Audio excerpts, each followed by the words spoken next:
lil qabul wa tamami kulli zul wa naili khairin ma'mul mubarra'an al-qabul wal qudul wa ila hadrati sayyidina rasul Muhammadin sallallahu alaihi wa alihi wasallam wa azwajihi wa auladihi wa dhurriyyatihi wa ahli baiti wa ashabihi al-kiram wa li jami'il musannifin al-mufassirin wal muhaddithin wal fuqaha al-amilin was-sufiyin wa li jami' ahli al-qubur khususan li ahli hadzal majlis al-Fatihah. A'udzu billahi minasyaitonir rajim. Bismillahirrahmanirrahim.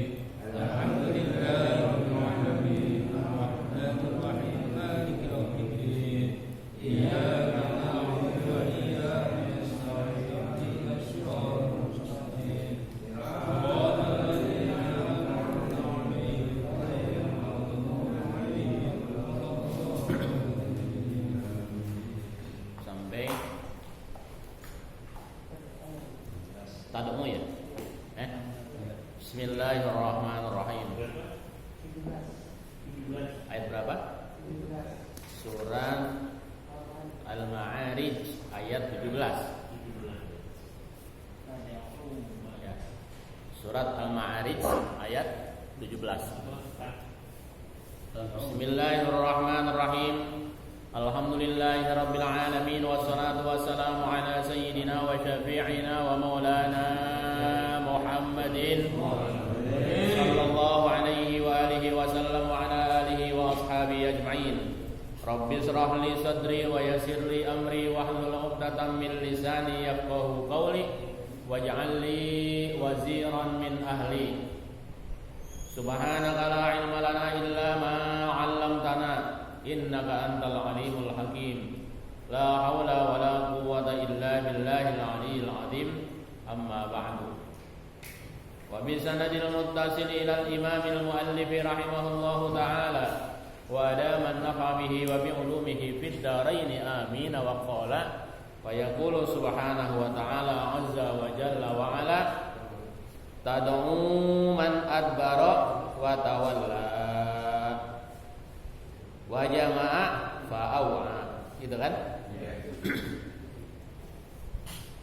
Allah menceritakan, menggambarkan besok tentang neraka.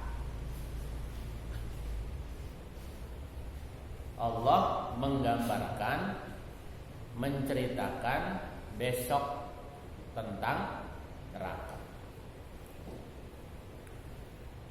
Bagi orang beriman, neraka, surga, Shiratal Mustaqim, telaga Kausar, siksa kubur, itu bagian daripada keimanan, bagian daripada keyakinan yang tidak dipungkiri keberadaannya. Pasti bakal dilalui. Kalau dosa belum sempat terampuni, ya sempat ke neraka. Tapi kalau dapat ampunan dan karunia Allah Subhanahu wa taala, tidak perlu mampir ke neraka, langsung ke surga. Kita ini terlalu optimis kelihatannya. Iya. Terlalu optimis. Bahasa anak sekarang mah kelewat pede. Dengan sholat 5 waktu saja udah roman-romannya udah ahli surga. Gitu kan? Padahal surga itu adalah hak kewenangannya sepenuhnya ada pada Allah. Gitu ya. Kewenangannya ada pada Allah. Oleh karena itu kita harus pandai-pandai bagaimana supaya rahmat, karunia, kasih sayang, sifat maha murahnya Allah diberikan kepada kita. Caranya bagaimana? Ya kalau bahasa remaja mah kita kudu banyak gombal, kudu banyak merayu. Rayuannya apa? Dengan ibadah, begitu. Dengan ibadah.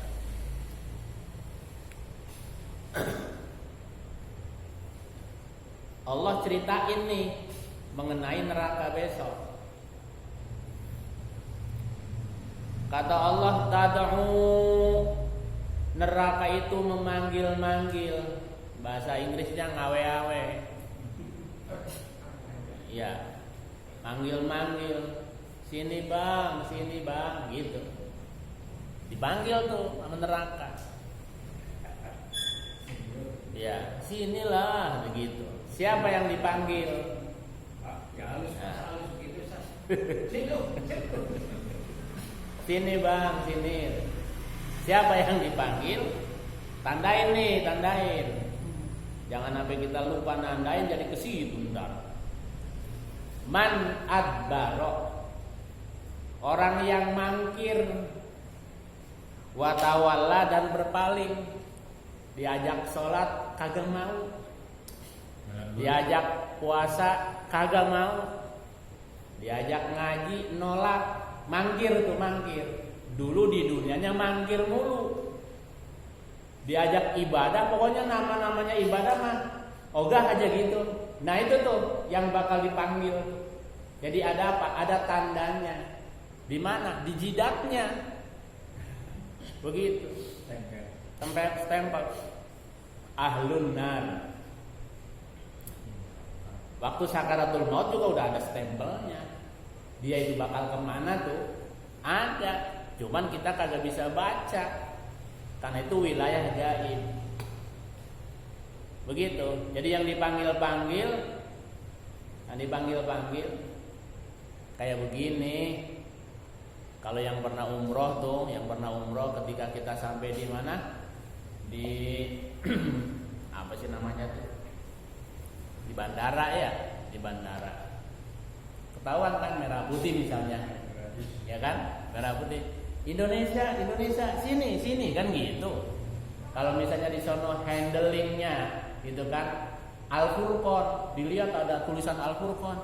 Sini Al-Furqan begitu. Kalau yang nggak ada mereknya mah ya kagak dipanggil begitu. Di sini jidatnya nih ahlun nar. Ini masih begitu.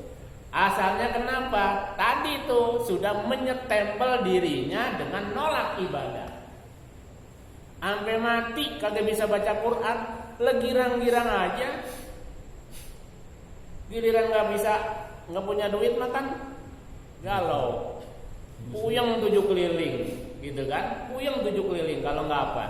Nggak punya duit mah. Tapi nggak punya ilmu, nggak punya ibadah, biasa-biasa aja. Ini yang begini nih, yang bakal dipanggil-panggil. Adbarok itu man orang. Nah orang ini kan man itu orang artinya. Orang itu laki bisa, perempuan bisa. Suku bangsanya nggak ditentuin. Mau kulit putih, mau kulit hitam, mau sawok busuk, begitu, ya. Mau lurik. Pokoknya nggak mengenal bangsa, nggak mengenal suku. Yang penting di sana ada man amana billah. Ada yang di hatinya tuh beriman kepada Allah. Itu yang apa? Yang aman. Tapi kalau dia man adbaro, dulunya di dunianya itu nolak ibadah, nolak beriman, nolak taat, masya Allah. Itu yang bakal dipanggil. Bukan cuma apa? Bukan mangkir, tapi watawala, berpaling. Udah jelas itu, udah jelas. Tanggal sekian di musola mau muludan gitu. Dan sengaja dia pergi kemana? Katanya keluar kota, begitu. Padahal antara keluar kota dengan niat memang menghindar, lebih kuat menghindarnya. Itu hati-hati. Lah ya berpaling saking ogah-ogahnya, saking nggak maunya ngumpul ibadah, begitu. Cari siasat, cari akal.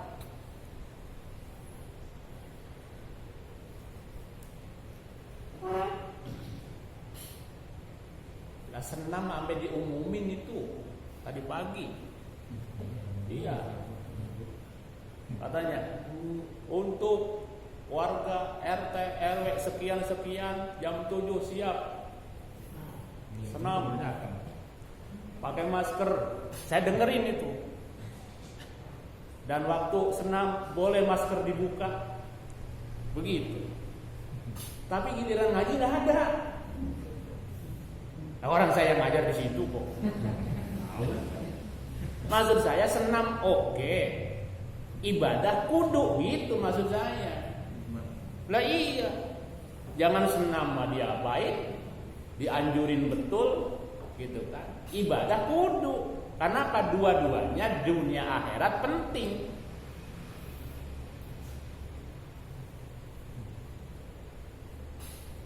Ya saya ngomong karena yang ngumumin kagak ngaji-ngaji. Gitu. Yang ngumumin kagak ngaji-ngaji lagi giliran senam dia ngumumin. Gimana ceritanya?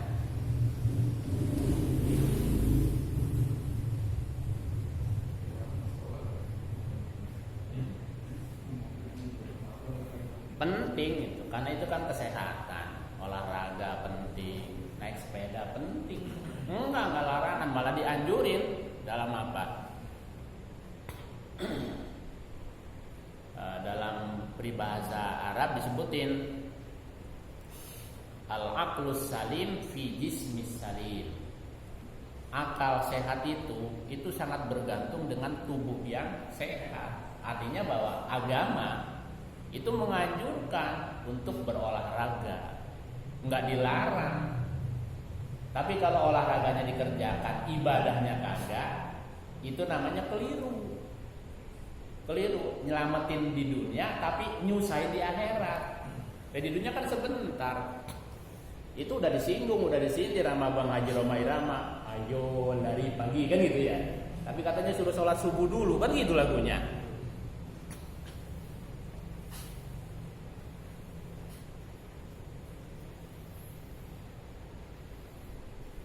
Saya ngomong kan tersinggung juga namanya. Ya orang senamnya di depan musola. Musola sono maksudnya, sono bukan Al-Furqan. Sono bukan. Bukan. Saya ngajarnya di musola itu juga. Kalau Al-Furqan enggak. Ngaji tetap jalan, ibu-ibunya jalan, bapak-bapaknya jalan, kan mantep itu. Enak banget.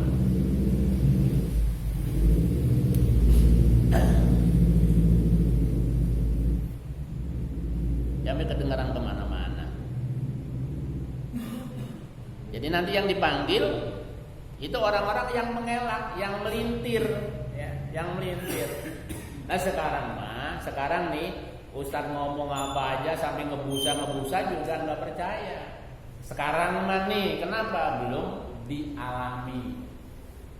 Ya belum dialami. Besok mah kalau udah kelakonan, bener Ustaz ngomong gitu. Bisa lagi apa-apa. Misalkan rewel itu bukan apa-apa, sayang. Ya sayang, karena kita udah kenal baik kan gitu ya, sudah kayak keluarga. Lah masa iya sih gitu kan? Nggak ngajak-ngajak terus nggak ke bawah semua. Pitik aja tuh kalau hilang atuh emaknya akan ribut. Ya pitik gitu kan, ayam babon ketika anaknya kecemplung atau ketinggalan satu, piak babonnya bolak-balik krakruk. Ayam aja sayang, apalagi Ustaz. Lah iya kan? Ayam aja sayang sama pitik, apalagi Ustaz. Cuman orang paham. Kalau lagi hatinya manggreng tuh, itu mata urusan masing-masing tar. Begitu kalau lagi manggreng mah. Ya. Besok apa nanti di akhirat, tar gua kan ngaji. Orang kelihatan di mana kan gitu. Dan terusin lah. Siapa lagi nih yang bakal dipanggil-panggil sama neraka? Wa jamaah, dan orang yang suka ngumpulin harta kekayaan, tapi fa'awa, dia cuma disimpan, nggak mau zakat, nggak mau sedekah, nggak mau infak, nggak mau berbagi. Wa jama'a, dan orang yang suka mengumpul-ngumpulkan harta benda. Ngumpul-ngumpulin harta benda saking apanya? Saking tergila-gilanya mah harta kekayaan, karena dia pikir bahwa hidup itu bahagianya dengan harta, dengan berbagai macam cara. Sampai-sampai punya hak orang lain pun diambil. Itu. Punya orang lain diambil, punya dia ditahan. Cepat punya, cepat banyak. Hari Rabu kemarin saya punya teman itu pergi ke Parung, Bang. Itu kan suka kita lihat ya di pinggir jalan orang yang picek itu, orang buta, mari bawa tongkat, di sininya ada kerupuk tuh. Teman saya papasan, dia berhenti terus dia samperin, kasih uang 50.000. Nolak, Pak, nolak. Maaf, Pak, saya nggak ngemis, Pak, saya dagang, Pak. Begitu. Saya nggak ngemis, saya dagang, Pak. Tolong dibeli kerupuk saya kalau memang Bapak mau. Kalau enggak apa-apa. Begitu. Nggak mau, kamu dikasih uang. Begitu hebatnya. Jadi terlihat orang susah itu ya, terlihat orang susah. Tapi tidak semuanya orang yang menurut pada mata umum orang susah kemudian dia menghinakan diri dengan meminta-minta. Satu berapa? Satu 15.000. Beli 2. Kan kembalinya 20.000. Dikembaliin. Kata teman saya, nggak usah dikembaliin. Kebanyakan, Pak, lebihnya. Dipaksa-paksa, disesel-seselin gitu. Jadi bukan basa-basi, betul-betul ditolak. Udah nggak apa-apa katanya, nggak apa-apa. Baru mau dipaksa-paksa.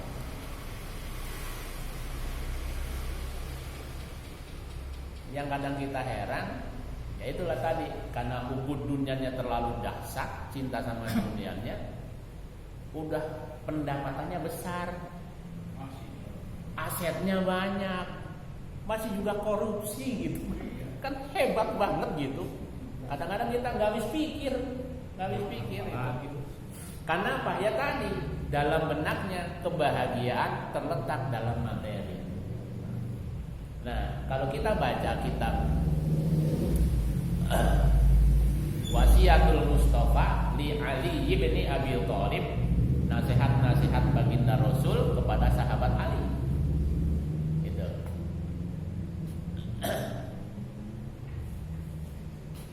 Apa namanya teksnya itu? Barang siapa yang pergi katanya, ya, litolibil harami, untuk mencari barang yang haram, fakana syaitonu, maka adalah setan itu sodiqohu, dia yang jadi temannya, dia temenin.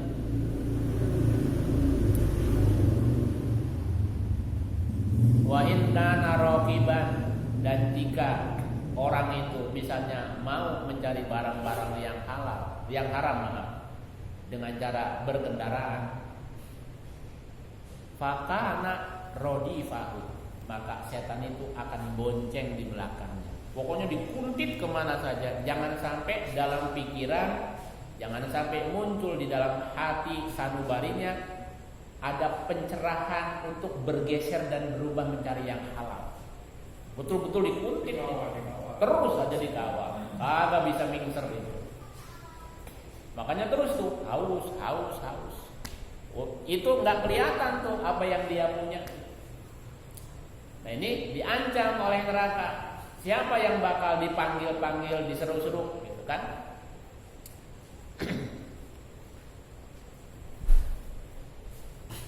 Ngomongnya tuh neraka tuh, katanya, kata Imam Asyuyuti nih, bi antakula ilayya. Kata neraka tuh, ngomongnya, sini lo mas ke saya, kayak persis gitu kan, apa calo angkot suruh masuk gitu kan, sini masuk sini begitu tuh, bi antakula ilayya. Serem juga ya. Wa jama'a, dan dia mengumpulkan harta, fa'au'a, kemudian dia menahan. menyimpan. Zakat nggak dikeluarin, apalagi infak dan sedekah. Kadang orang berpikir begini, dia setelah merampas hak orang, memiliki kekayaan orang lain, kemudian dia punyain, kemudian dia bersedekah. Nah, sedekah ini kan artinya apa? Untuk mensucikan barang yang dia punya. Orang yang dia punya aja belum bersih gitu kan, apalagi ditambah dengan barang yang lain.